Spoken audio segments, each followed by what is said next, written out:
What's up? What's up? What's up? You guys can hear me good? Yeah. We got you on the speaker. All right, for sure, man. So just to start it off, when we put this on YouTube, just introducing you guys, the 90s. I met you via your manager, your aunt, I believe, correct? Yeah. Yeah. So I was at an event. She told me about you guys. I'm like, cool. I love to support hip hop. I love to support artists going up. And then I met you guys personally, and music and the personality and everything matched. So here is Izzo, here's RX, here's the 90s. Introduce you guys self real quick. I'm Bizzo. This is my brother. I'm RX. You know, we're R&B rap duo. We're in the middle of a 48 weekend drop. We dropping every Friday for the people. We're making timeless content, timeless music, timeless stuff. Shout out to my dude Evan though.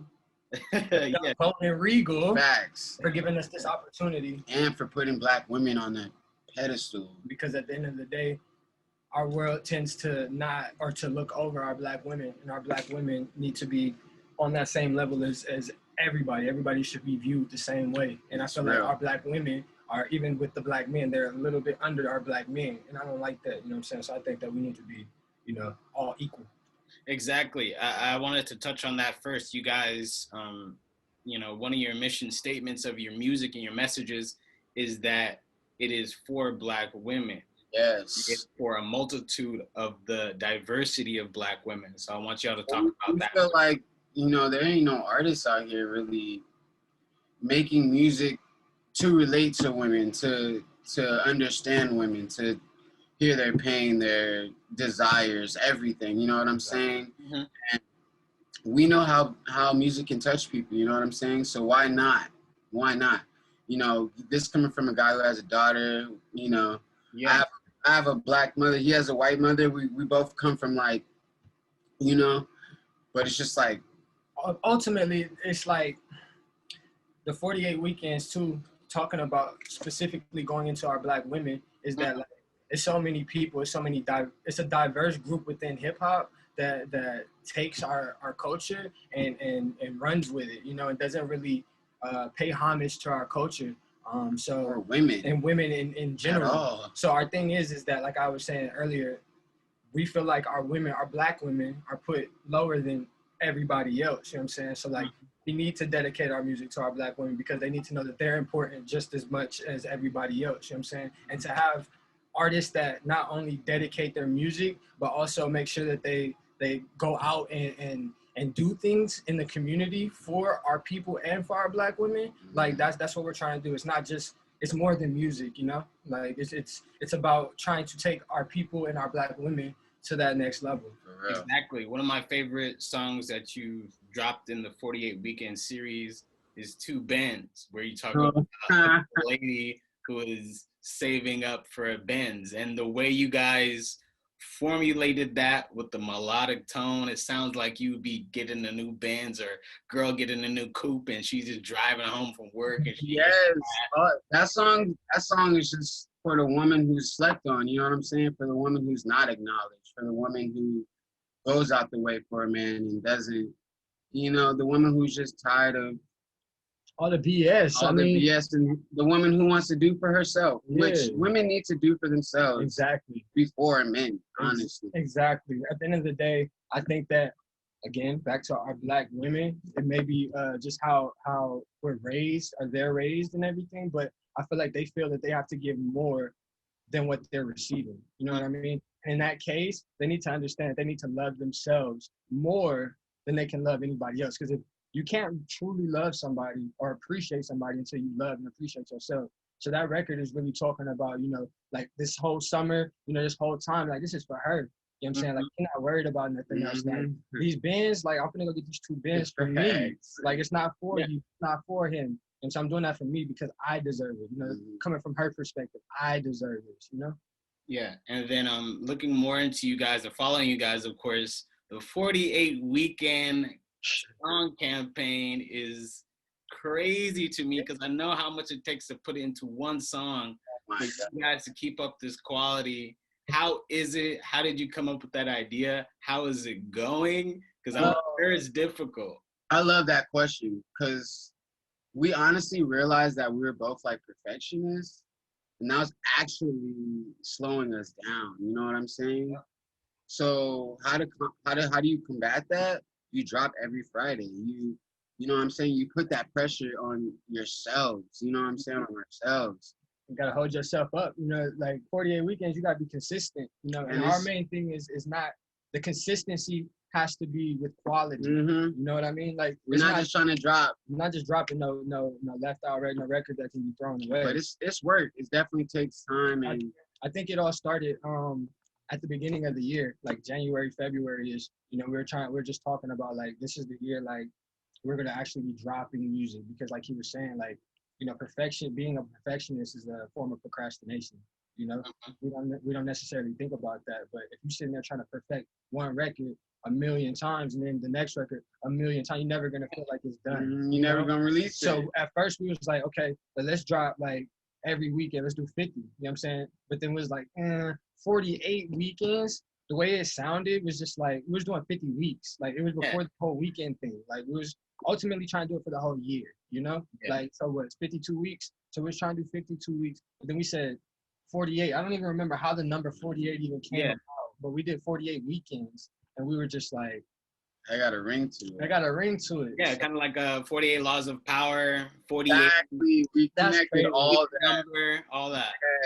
Yes. And the idea of the campaign reminds me of the artist Her when she came out with her mixtapes.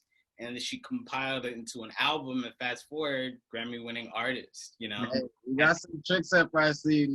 Just a couple, we got some tricks up our sleeve, okay? Yeah. Watching the game. Nah, Her is definitely somebody that influenced this project, for sure. You know what I'm saying? Like, I mean, we play Her every black woman. We play Her every single day.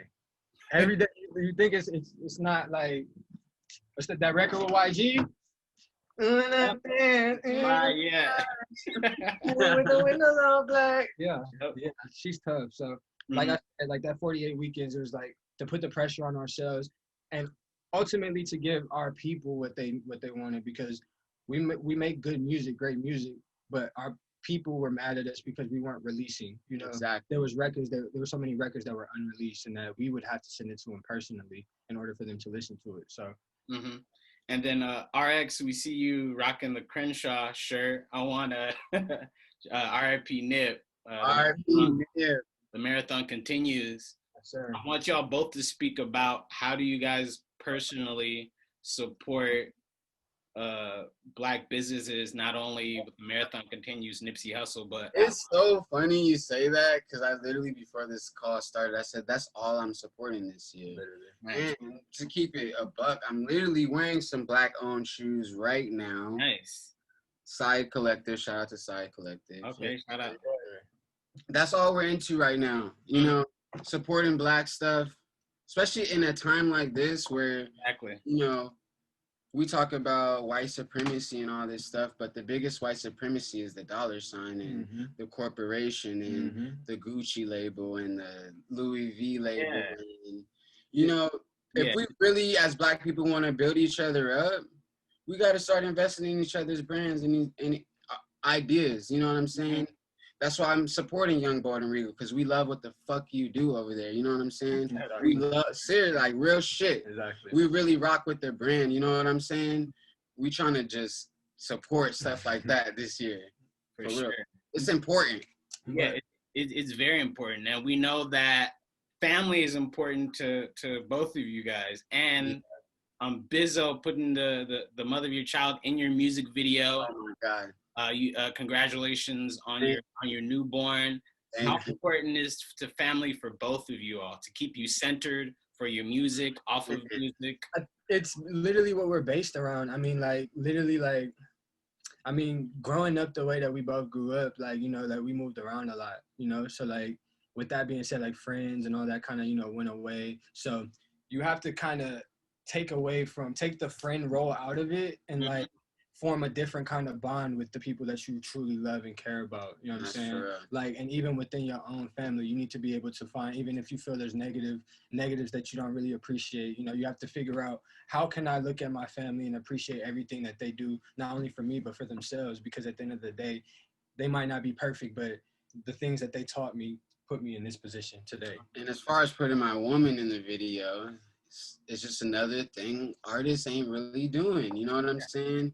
My daughter was almost in my video, because that's just the type of imagery I'm trying to portray. Like, you know what I'm saying? Like, I'm dope at music, but I'm a family dude. Exactly. You know what I'm saying? And I want to portray that in imagery too. And the people loved the fact that I put my woman in my video. That was dope. That was really dope. Because they know nobody's doing that. You know what I'm saying? Nobody's like portraying that elegant, like, I'm putting a woman on a pedestal. We live in a hip hop industry where it's like, I got bitches, I got this, I got hoes. You know what I'm saying? It's not like, oh, here's my queen, let me tell you about her. Facts. You know what I'm saying? And that was the whole thought process behind the whole thing. We both brought our women into the video because that was the thought process behind it. We was like, you know, at the end of the day, like, I got bitches, I got hoes, but it's like, why do that when I'm talking about, so I'm trying to uplift. I'm trying to uplift women. So let me show you guys my women so that you guys can see that this ain't no facade. This ain't no game. I'm not just out here talking like I'm not walking it. You know what I'm saying? Like, anything I'm talking about, we're talking about in our music is real life. It's true. Like, it's you know what I mean? So it just was another testimony. Exactly. You know? And one of my favorite parts about that video is just that you guys are in the desert. It was like constantly like Bad Boys and Casino and that's one of our favorite movies. That's why it's crazy. That's like we know Bad Boys 2 word for word. Like, and shout out to our dude Tony. We found a car guy to shoot this video. Crazy how the 90s are just different. We're not even looking for music video guys to shoot. We went way out the box. Found a guy who shot specifically cars. He literally only helped out on a music video. So like that video that you've seen, that's his first music video that he shot by himself. Like, so you have to be able to, like, I think with us, our mindset isn't just, okay, like, what's inside of this box? Like, we know that you have to step outside the box and kick it. You know what I'm saying? In order for you to really become that next level, take full control of what you have going on. And my favorite part about the 48 Weekends campaign is the visualizers, the visuals you put behind some of your music. Some of the very familiar people, maybe a woman roller skating, maybe it's Jordan Woods. How did you guys come up with that idea as well? That's just, we masterminded, like, we had a whole, because we planned, you know. We said, we're still going to plan. We're going to drop, but we're still going to plan as like perfectionists, you know what I'm saying? Yeah. So we came up with all these ideas. Shit, you might scroll down on Twitter and see Kylie Jenner behind our music. That's just the way we're marketing, you know what I'm saying? We're just, everything we're doing has a woman behind it, though.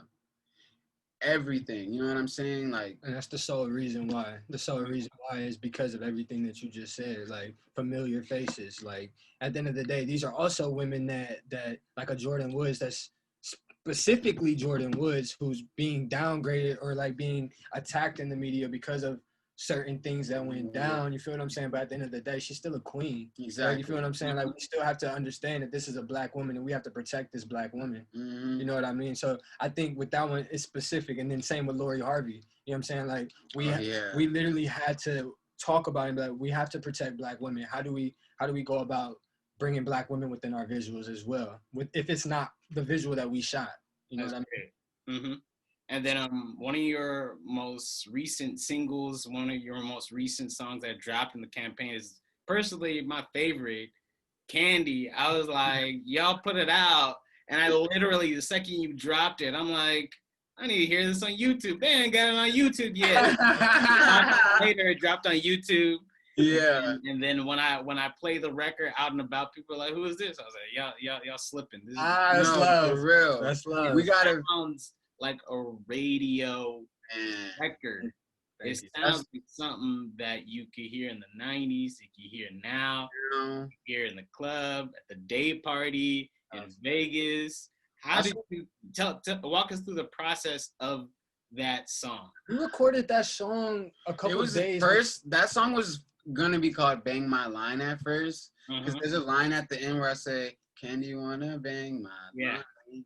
So I told my girl, I'm like, I think that's gonna be called "Bang My Line," but like with us, like we'll hear things, you know what I'm saying? Like we'll hear like little intricacies, like names like Isabel or like Candy that'll just keep popping up in our head, and that's like a sign to us, you know what I'm saying? Mhm. So then the song just came to life. But once it did, we knew like, oh, this is some global shit. You know what I'm saying? Like, this is a song anybody can have.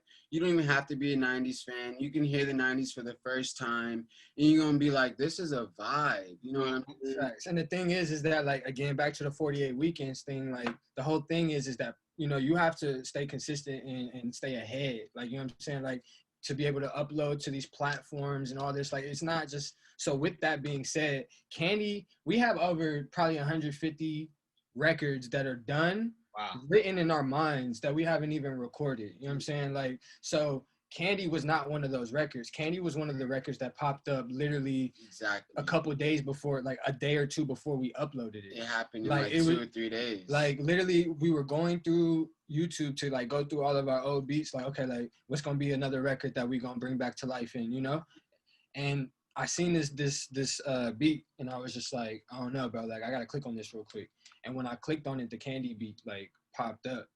That was all she wrote. And that was all she wrote. Like, because once the beat started, my mind started writing. Exactly. So, and that was all that she wrote. He started humming, and then the record started writing itself at that point. But that record has gotten, man, everyone loves that record. I think too, like the feedback I personally been getting is that like people have been saying like they could really like hear how we're advancing within our artistry, you know, like, and how with Westside being our first record that we dropped, you know, and Candy being so week 11, you know, like they're seeing how we're growing as artists, and I think that that's beautiful because I mean we can see it, I can feel it, I can feel I'm not writing these records the same as I was 10 weeks ago, but for somebody else to say, you know, guys, y'all are getting a lot better, and facts. It feels great. So not if, but when you do the remix.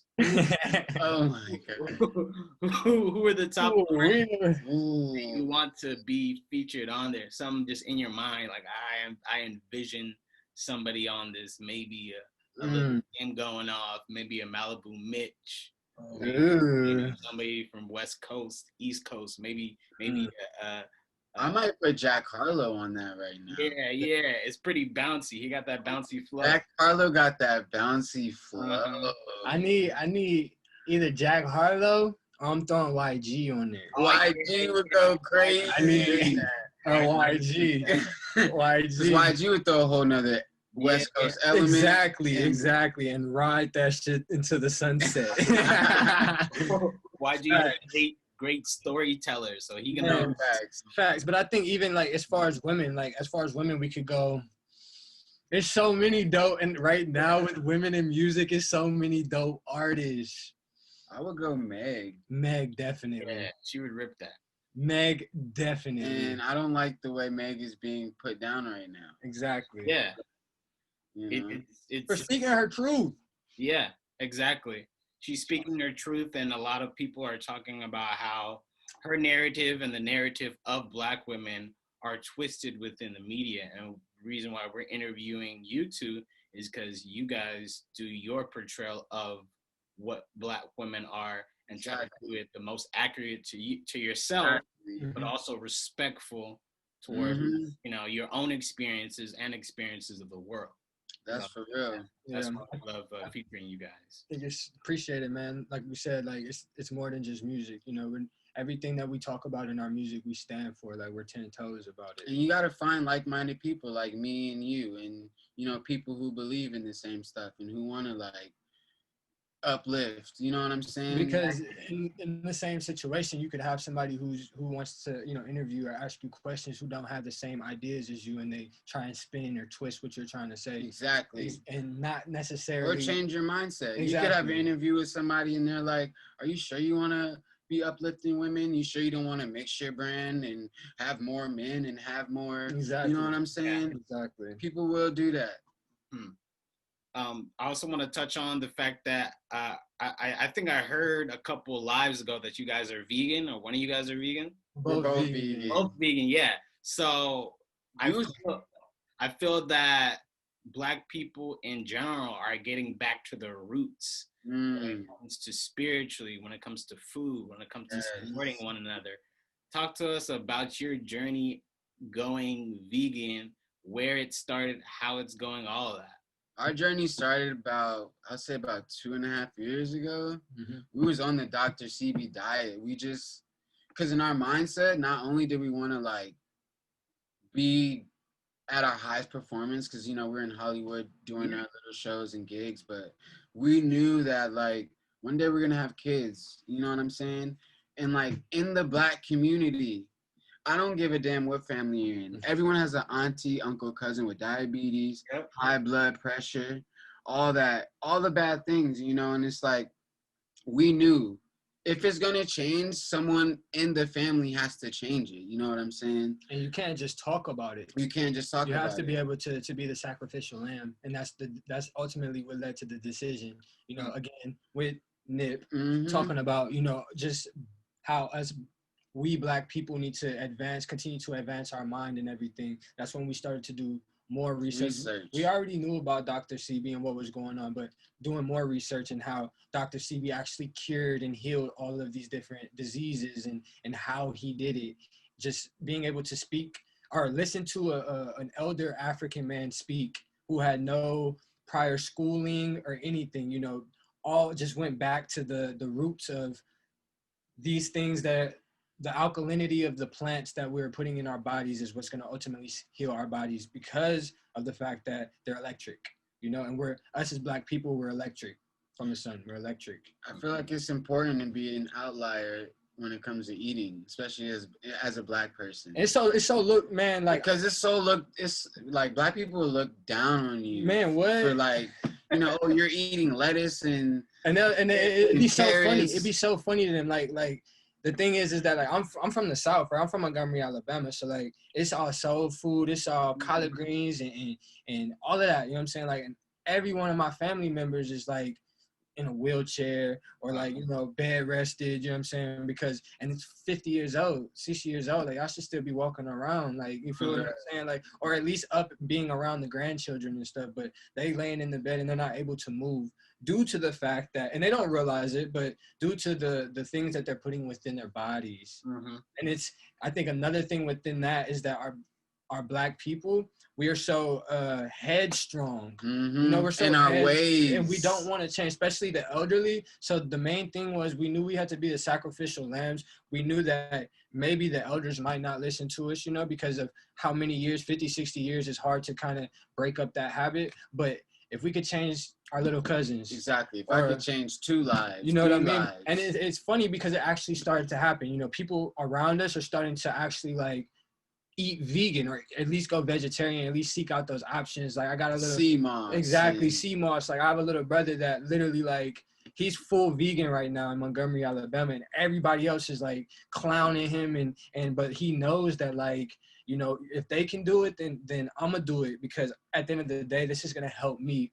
for the next 80, 90 years of my life. And the way Nipsey inspired us, like it would almost be disrespectful not to try to carry that torch, you know? The marathon always gonna as continue. far as like just being a smarter eater, because that's all he was saying. Like, eat smarter, go get some green smoothies. He used to take his daughter to get green drinks. You know what I'm saying?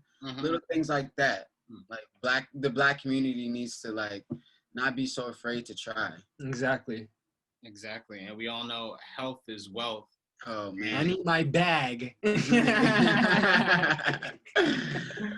And obviously with COVID running rampant all 2020, how has that affected your guys' life personally and with your music, getting it out there?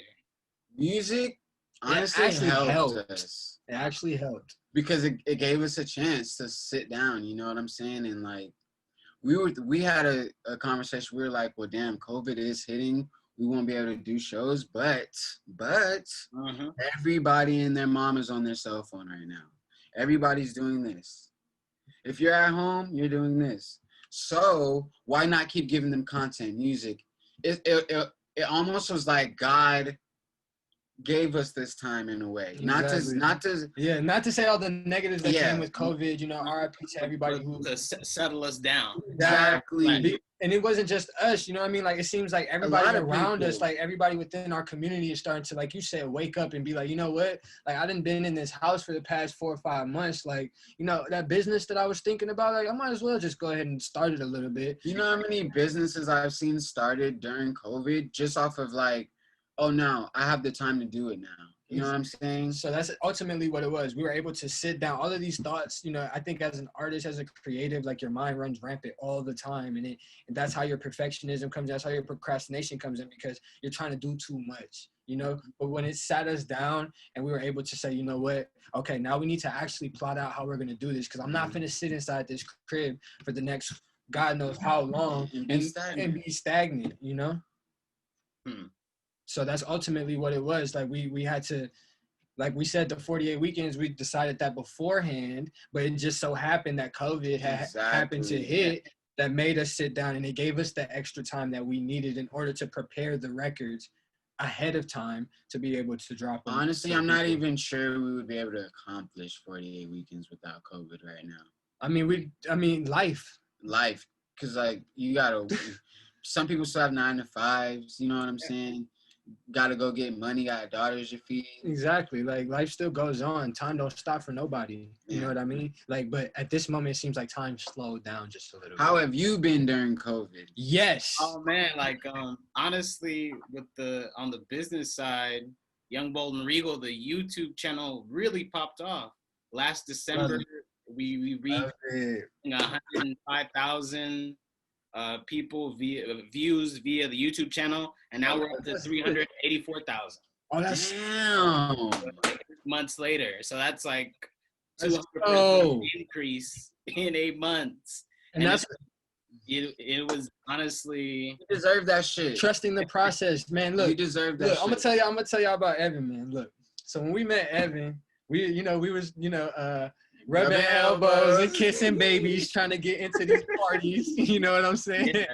But when we met Evan, man, Evan was always like his grind and his tenacity to make sure that he was getting his content, and not only his content, but making sure that content was quality and great, and everybody felt amazing about it. It felt, great about what was going on. Like, compared to now, it's so crazy, like, to be able to watch you at the beginning to what I saw, my beginning with you, and then to be able to hear this now, like, bro, like, this makes me so happy. Like, and just the way, like, you went out your way to, like, help us get on red carpets, help us get content, help us, like, that's real shit. You know what I'm saying? Like, he pulled us on the blue carpet at Snoop Dogg party at the Grammys. Yeah. Make sure we got some content. Like that's love. Helping underground Hollywood Black people, get seen. You don't just talk about it, Evan. Like, you walk in. You make sure that the people that you actually believe in, that they get their shine. And the 90s always gonna support Young Bold. Always gonna support. And again, like, I think we can speak for everybody that has been interviewed or is a part of the Young Bold and Regal family. Like, you actually do bring light out of us. Like, we love those moments. No, for real. You really, like, show us, like, how much you really care about us, and we appreciate you, brother, for real. Of course, man. You guys are great. I always love to see people's journey from when they begin with. Yeah. So your content is really high, and you guys are just growing. It's about the process. It's about us supporting each other as well.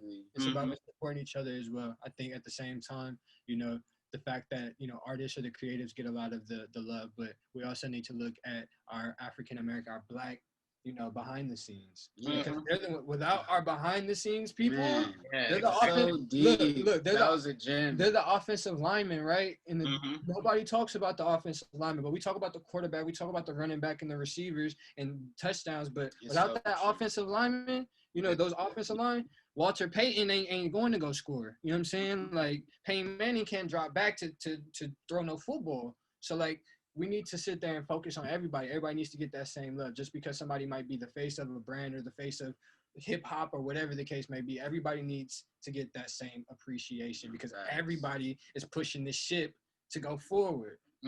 Speaking about going forward, when I talk about you guys' music to other people, even the way you described it to me, it's indescribable in a good way. You Yeah, can't I necessarily put it in agree. a genre. A Like, la, during the Michael Jackson bad era, he had Dirty Diana, he had Oh my ballads. God. Yeah, he had all types of music where it's like you can't really put it into a genre. we Yeah. love that.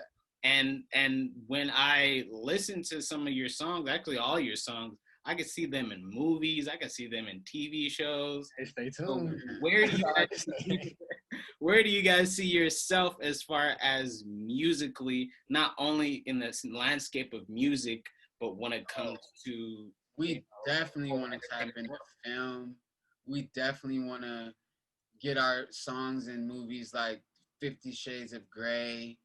You know what I'm saying? Shit artists probably ain't even thinking about. hmm Like, we definitely always thought to ourselves, like, we want to not be radio, but we want to be radio friendly. We want to be movie friendly. We want to be a brand. You know what I'm saying? We want to be a brand that whatever you need, whatever kind of content you need, you can come to the 90s. And as far as film, we're definitely trying to get in film and intertwine our, like, you might see a music video that's like a short story, a short film. You know what I'm saying? hmm Some real. I think we're all. I think we've always been like movie, like Mm-hmm. like outside of music, like I love movies, like love movies, and especially like the Will Smiths and the Martin Lawrences. Like that Yes. Yeah. doesn't if that doesn't inspire you as a young black male to try and go out there and at least get it. Like that's what I got from that movie. Go out there and get it, like by any means necessary. So the whole point is that we just wanted to continue to move forward with that, and we wanted to make sure that we are not put in that box as hmm artists. You know what I'm Facts. saying? Like we're not just seen as y'all are pop or Or y'all are rappers. rappers, y'all are this, y'all are that. Like even when we upload music and we have to set our genres, it's just like like because at the end of the day, like Exactly. it's about the vibe, it's about the creation, the music Facts. we don't just go and everything, okay, we're gonna rap like this on this, we're gonna rap like this. Like we literally listen to the beat and We let it take we let us. us take us to a whole nother place. Like and that's the best way I can describe it. That's why, just like you said, like it's indescribable. When I try and describe my music, even to my girlfriend, like some stuff that I haven't even for real. Like she'd be like, "Babe, like so I know you just did this record. Like, how does it sound? Like, tell me what it's about." And I just be like, It's hard. "You just gotta hear it. Exactly. You just gotta hear it." You know what I'm saying? Because again, and the same thing, perception. Our music comes back from five different people. It might Oh, mean yeah. five different things. You feel what I'm saying? hmm So, Man, we were getting a reply from, like, we dropped a song called XO, and this one guy was like, man, shout that out to put my me. little brother Nemo. He Yeah, was yeah, like, yeah. man, that put me on my heartless vibe. And we were like, heartless vibe. I- And that just tells you how music can, like, it can touch people different ways. And like, I had to go listen back, like, damn, how did this make him feel this way? You know what I'm Exactly. saying? But that's the beautiful thing about music. Like, it might need you might need that song to feel a certain way for whatever reason at whatever certain time for whatever you're going Exactly. through. Exactly. And again, it might not even be the lyrics. It might be the beat, or it might be the Mhm. ad libs. It might be something that's gonna touch you a little different that makes you feel way different or different from where we might have been writing it from. You know? Yeah, like that's exactly what I heard when I heard Candy. I was like, oh, I remember when that girl broke my heart back in the day. I was like, that's Candy right there. That's what that song Yeah, is. right before I went Yes. again, I was like, nah, listen to that Candy track. Relax. Nah, facts. That Candy record definitely is that. Like That's exactly what that everybody is. had a candy. Every man then had a candy in their life. Whether you black, brown, orange, purple, yellow, you didn't have a candy in your life where like a woman that's just like so like I guess put on this pedestal, but like at the same time like she not all that. You know what I mean? But she's she's toxic. She's taking all that from you. If you listen to the verse, well, I know my verse in Candy, like my verse in Candy is all about like influence. Like it's like I go from like telling the girl like, you're nothing. You know what I'm saying? You're nothing. But if you listen to like by the middle of the verse, I'm like telling her I got a jag for her. Like, you know what I'm saying? But then if you listen to the end of the verse, it's like, oh no, I come back to reality. Like, you're just a piece of candy. Like, you look good, you're sweet, but at the end of the day, you're kind of bad for me. Cavity. For real. speaking about your music being genreless and any and everybody, it's made for any and everybody. What are some great musical events that you guys want to be a part of going forward when things open up? Because Coachella, Rolling Loud. incredibly optimistic. we say Coachella, Rolling Rolling Loud. Loud. We definitely have a vision of starting our own festival Nice. showcase. You know what I'm saying? Because again, if we run the showcase, it will be so different. Women will be looked at so different. The way we would do things, And the way that the artistry would be portrayed exactly, would be amazing.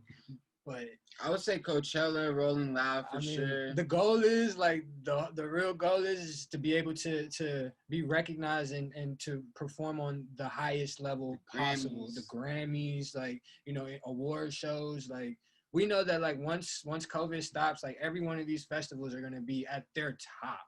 You know what I'm saying? Like, Coachella's gonna be like Beachella, probably a little bit higher. You know what I mean?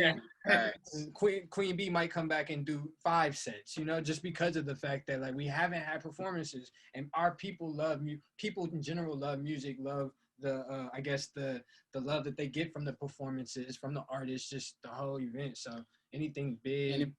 And if you listen to our music, it's definitely show worthy. Like, Yeah, it's festival worthy. Like, you can hear like people singing back. Like, Yep. I can't wait. Cannot That's one thing that like COVID did, like, take away from because us. sometimes I look at bro and I'm like, damn, I wish we could perform during this 48 weekends shit right now. Because But the thing is though, is that like once performances come back, the 48 weekends will probably pretty much be completed. So we'll have 48 records. 48, like that sounds crazy. 48 like record quality records that we can let, you know. And to be independent and like to be able to like go on our own tour after that. Exactly. Not have to put like extra people on our card to make us look good. You know what I'm saying? To be able to have 48 songs that our fans are going to be able to come to our show and like, damn, I hope they play XO. So hope they play One Time. I hope they play this song. That's definitely the goal. So after the 48 weekends, like we're looking to go on a tour, like independent, because we're 100% independent. Like everything that we're putting in our own money, we're putting in our own resources, our own creative ideas in order to get. We built our own studio. Built our own studio. Every song came out this room. So, you know, it just, again, like, COVID did take performing away from us, but it did bring a lot of things as well. That's really dope, because I just heard a recent statistic where Young Dolph, the hip hop artist, Dolph album, yeah, it sold 63,000 units independently. Yep, and that's incredible. Big. That's big. And I read up on a story about independence. So tell us a little bit about your journey of deciding to be independent. And a part of that I like is that you guys don't rely on features. You guys don't rely on outside forces. You guys go out and get it on your own. Exactly. Well, I would say like it all started like because when we were young. This is 12 years in the running. Exactly. By the way. This ain't just we woke up one day and was like, we're gonna do this. Like we've been doing this for 12 years. We tried to rap for Kendrick Lamar and rap for the Big Sean, and I gave my demo to Wiz Khalifa. We were in Atlanta running around looking for Gucci and Rollo. You know, we ended up at Stankonia in front of Big Boy. You know what I'm saying? When he dropped his what was that album called? Boomiverse? Yes. So like all of that, I think it ended up like making us realize like we shouldn't be trying to sign to someone, you know what I'm saying? Especially when we got back to California, when we got to California. Got back from but when we got to California, and you know the Nipsey influence was so real. When I say like that shit was just so real, he really made it, like I said, like he made it cool to be a black man, to own all your stuff and independent, like to own everything, for somebody else to be able, like for you to be able to walk into that same meeting with all these white executives and to say like, nah, I'm good, like I'm making more money on my own anyway. Like I thought that was so dope, like, you know, aside from everything else. Like, so we decided that, you know what I mean, like we believe in our music so much, and if y'all don't believe in it, y'all don't want to invest, y'all don't want to put money behind us, cool. Cause so when we put our own money behind it, which is what we're doing, when we put our all behind this, don't try and come be a part of this. Don't try and come in and sign, and because we're not doing it. You know what I'm saying? At the end of the day, like, we believe in this so much that we go out there and we get it. We make sure that it gets done by any means necessary. If I have to make music for one goddamn fan for the rest of my life, I will. I really would, because like we really love this shit. You know what I'm saying? And I think too, at the end of the day, like young artists, like, you know, they're preying on this. Like, they don't understand. Like, the younger artists don't understand. Like, we're in a streaming age. Like, you can literally decide that you're never gonna sign to a label and still sell millions of copies. Like, still make a lot of money. 1,000 fans, that gets you 6 figures off anything that you buy. 1,000 true fans, like, that'll buy anything, merch, buy music, stream, whatever. That'll make sure your family eating. That's 6 figures right there to do what you love. And that was another goal of 48 Weekends. It's like building a core fan base, solid fan base, 1,000 fans, like, because we know we're dope enough. Exactly. You know what I'm saying? We're dope enough for at least 1,000 people in an 8 billion person world. Exactly. To support us every time we drop something. You know what I'm saying? But it's the work. You know, y'all might see us shining in the one-time video, but you didn't see me at 3 a.m. sending 300 DMs. Nah, fact. You know what I'm saying? You didn't see us at 4 a.m. recording one time. You know what I'm saying? You didn't see us at 2 a.m. writing these songs. Or it take the work, you know, but when you're independent and you put the work in, the journey, man, the fruits of your it's labor, gonna come back. The fruits of your labor. And if Nipsey didn't teach you that, yeah. And that's another thing. Like, everybody says that they support, you know what I'm saying, they rock with what Nipsey was standing for, but like they're not doing anything that he was saying. Like, man, they're still I'm not saying working your 9 to 5 is bad, because working a 9 to 5, I didn't have to work a 9 to 5 to help put some of this stuff in here. You know what I'm saying? Like, so there's nothing about that. It's taking your own stance, like, and being able to die about what you're standing up for. Like, you know what I'm saying? Like, have something that you're out here living about. You know what I'm saying? Like, don't just be out here existing. Like, stand up for something or die for nothing. And it's about ownership. I read another recent story where 50 Cent sued Rick Ross for the In the Club remix. He lost. The court knocked it down 2 times, and 50 Cent lost because the court said, you don't own that, 50 Cent. Yeah. Aftermath and Shady owns that. You sign a contract with them. So you're and I don't ever want to be in that situation. Never want to be in that position. Like, at the end of the day, if I'm gonna be sitting here in these meetings and making sure that making sure I'm signing this paperwork, making sure all this is right so that I can advance, why would I be in a position? Why would I put myself in a position for somebody to be able to take things away from me, or not to be able to fight for my own music? That's to be a slave. That's like modern slavery, you know? Like, we have artists out here who cannot put a song out right now.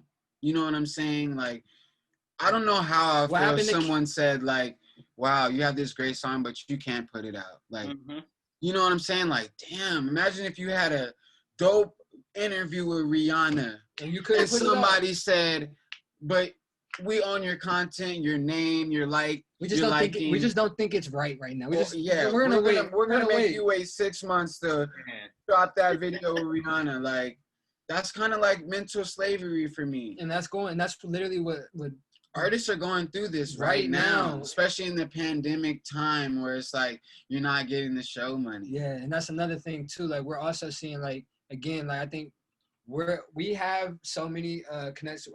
We're inside of Hollywood and outside of Hollywood. 1 foot in, 1 foot out. You know what I'm saying? Like, so we're starting to see, like, all of these artists that we've met, or that we're in contact with, that are, you know, mainstream big name artists that are, like, hungry right now. Like, and I mean hungry in the sense that, like, they ain't got no money. No, like, real shit. They don't know what they're doing. They grind out up. They trying to do other things in order to get their money back up because they hurting right now. You feel what I'm saying? Don't ever want to be in that position.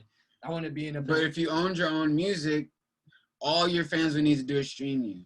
You know what I'm saying? The fact that you don't own your own music, it's like, you might love all these artists, but, like, when you listen to them, who are you really supporting if they're not getting the streaming money? And the thing is that, like, it's always like everybody want to sit here and say fuck Russ, or like Russ is trash or whatever, but Russ owns all his music, you know what I'm saying? And Russ's music is actually dope. And again, Russ is one artist that can sell out a whole arena by himself. And he owns his own music. So what do you think that money is translating back to him? Russ ain't hurting right now. Russ ain't hurting. Russ can go buy five Maseratis and be cool.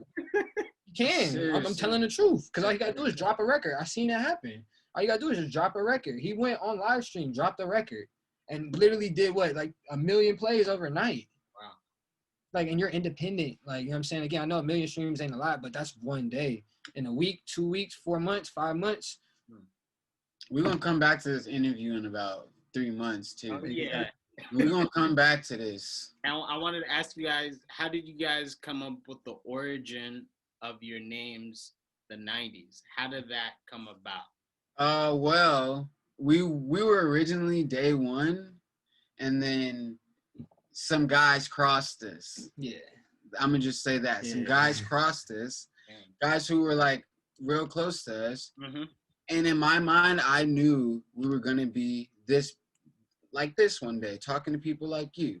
Mm-hmm. And I knew, like, I didn't want him to say he owned any part of our name or anything. I was a part of that idea. Me and bro just started brainstorming. It was first the 9, and then it was the 90s, and then bro came up with the logo, and we thought about, because we're like low-key twins. Yeah.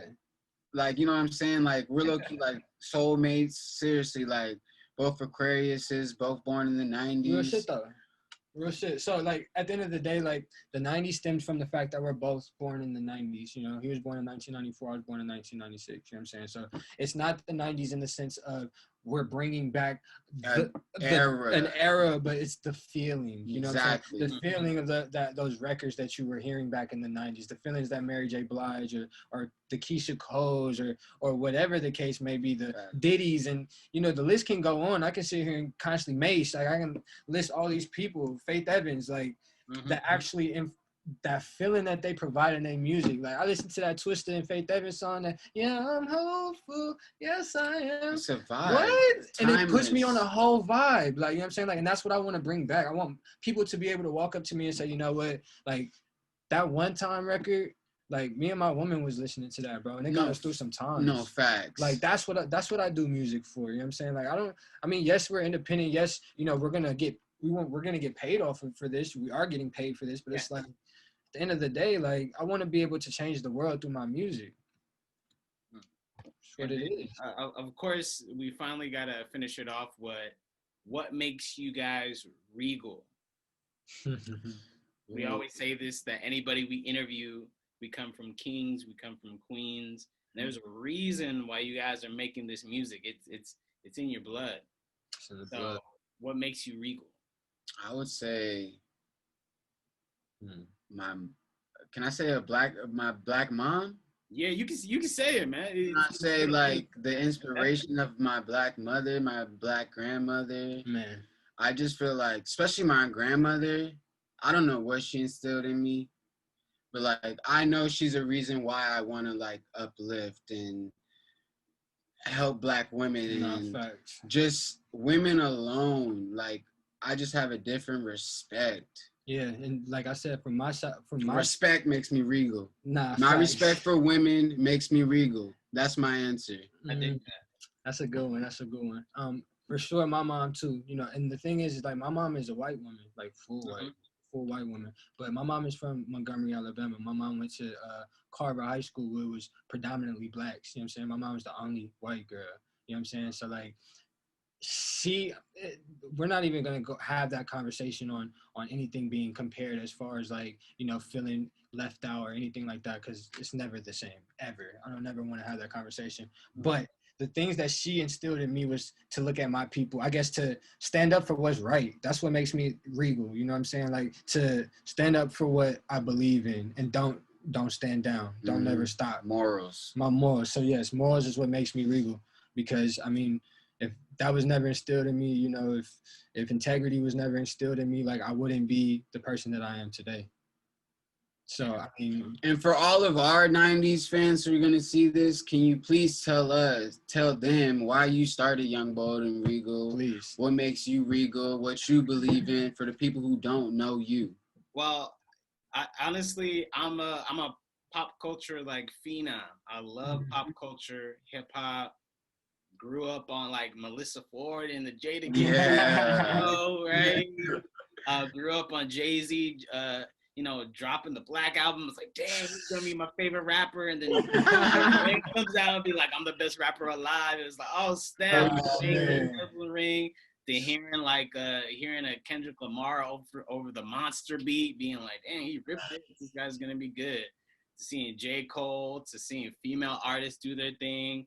So seeing movies like Bad Boys 2, Casino, all that. So I just love pop culture, and I just started putting my name and my hat in the ring as far as writing for online magazines, writing for publications.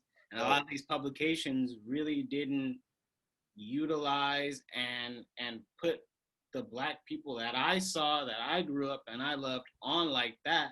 They just kind of used them exploitatively as these are, Black face of the month. Candy.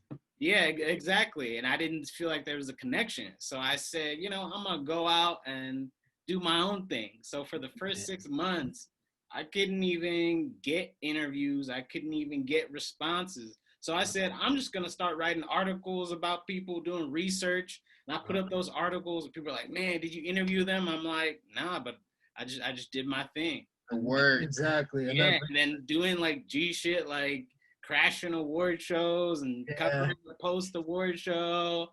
So yeah, and then the maturation process of actually applying to press passes, and then we're proud to see where your shit has grown. Like I said, man. Proud to be able to say that, 2 years ago when we got to California and started this journey, like that, you were somebody who definitely always supported and made sure that we were seen just as much as anybody else in those parties. Was there something that made you like say, but women, like Black women? Yes, because during, I guess, 2011, 2013, 2012, 2013, that's when, reality shows really, really took off. Yes. VH1 had made that turn, and Love and Hip Hop was still kind of new, but it was popping.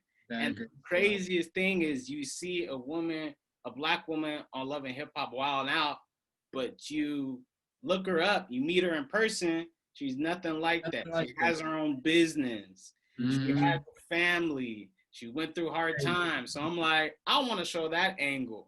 I know everything isn't positive, but I'm gonna be that anti whatever.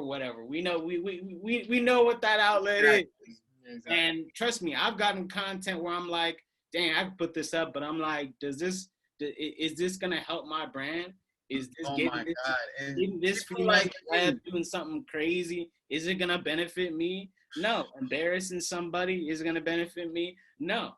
That's why we support you so much, because you feel that. We love that shit. You feel that energy. We really relate to that. Like when you said that, like I literally thought about songs. Like we literally have had songs that people like have heard and they need out and they want out, but we're like, we don't like the way we're talking in those songs. Mm-hmm. You know what I'm saying? We don't just want to put it out. Like we want to continue to uplift. And if I respect that, man. I respect that. So.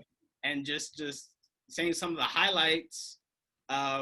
We went to a tattoo art exhibit, Enigma in Beverly Hills. Cat Tat, formerly of Black Ink Chicago. She's part Black, Asian, and a mix of other things. But she was the first Black woman of Black descent to have her own tattoo shop in Beverly Hills. That's fun. Took that picture, went there, and then the next morning we got featured within a Gossip article for something we did good, right? That's crazy. You see how the universe works? Yeah, and then I look up some more, and VH1.com featured my photo with Cat Tat. And I was like, VH1, The one where that's I see crazy. Mike Jack videos and I see my favorite hip hop videos back in the day. Exactly. Behind the Hey, you music need and to all submit your account for verification because you verified out here in these streets. Nah, fact. that. Try to send Instagram some articles or something. Show them who you is. Seriously. Yeah, and then going forward, interviewing people like Jamie Foxx, the night where Spike Lee and I believe like Mahershala Ali and Regina King won like an Oscar. Interviewing other people like Natalie Portman, been seeing her career forever since I was a kid. Right. And then fast forward to this year, the first 6 weeks, I was on fire, y'all. Like, I already know. I'm already knowing. Like I'm sitting here watching behind the screen, and I'm like, bro, have you seen what Evan been doing? No, facts. Yeah. So, and then like you said, like this time has helped me really reflect on like why did I start Young, Bold, and Regal? I didn't start it to interview this celeb or that celeb. That's cool, but the core message is Black women are the centerpiece. What do Black women care about? Exactly. Who out there is Young, Bold, and Regal? Who's out there going out there and getting it? And that reminded me of like, man, I remember a few years ago, I went to an artist showcase. It was like a style boutique, and I was, oh yeah, that was Saweetie, right? I remember a couple years ago, there was a comedian on the red carpet. I told my correspondent she's gonna blow up, she's gonna be big, and that's Tiffany Haddish. So I look into my crystal ball, and I'm like, that's the one. So even before I heard Candy, when I first met you guys, knew you guys were real, and then when I see the progression and I hear the songs, I'm like, these guys are stars. And there's so many ways to define success, but the best way is to define it for yourself. Go out there in the world and let the world come to you. You like we're seeing this year with Jigga Man Jay-Z on Disney Plus. Nah, facts. Like it's just crazy. So yeah, but thank you guys so much for Man, thanks for having having us, brother. Thank we you so can't much. wait to keep supporting Young, Bold, and Regal. We love everything you're doing, bro. And finally, tell the people where they could find you guys and find you across all social media. At Bizzo, by the way, BIZZOBTW. At IVM PHARAOHRX at IVM Pharaoh. And then the 90s. The 90s THE, the number 9 INETYS, and that's across all platforms. We're dropping music every Friday, dope content, dope shit. Come tap in with us. Come tap in with us 48 weekends. You guys heard it here. This won't be the last interview, but this is definitely the first and the best. And this is the 90s. I'm gonna call it Grammy winning young Black men. Thanks. Thank you. Vegan partnerships in movies and television for years to come. Right. So in the future, when they play this in 2090, they'll know what the 90s are. No, facts. We appreciate that shit. We love you, Evan. Thank you, Young, Bold, and Regal, for having us. All right, thanks. All right. Have a good one, brother.